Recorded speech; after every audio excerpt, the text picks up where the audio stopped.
Voici une animation réalisée à l'aide du logiciel Scratch. Pour utiliser ce logiciel, vous pouvez aller sur le site scratch.meet.edu et vous cliquez sur Créer et vous arrivez alors sur l'interface de Scratch.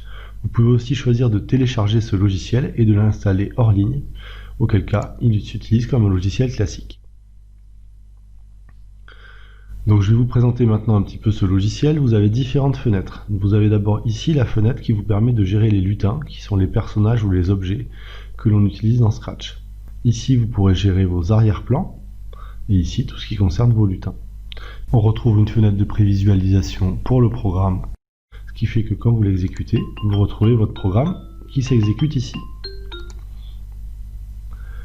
Votre programme se situe dans la fenêtre de droite. Vous avez ici les instructions qui ont permis de réaliser cette petite animation.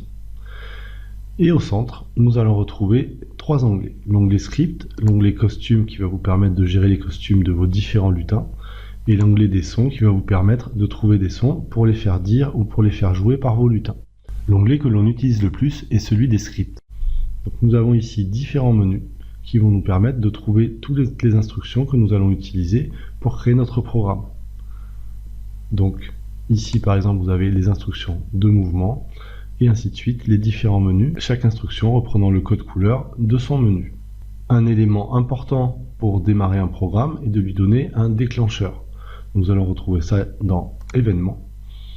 Et vous voyez que ces instructions sont formées avec une petite bosse, c'est-à-dire qu'elles vont venir au début d'un programme.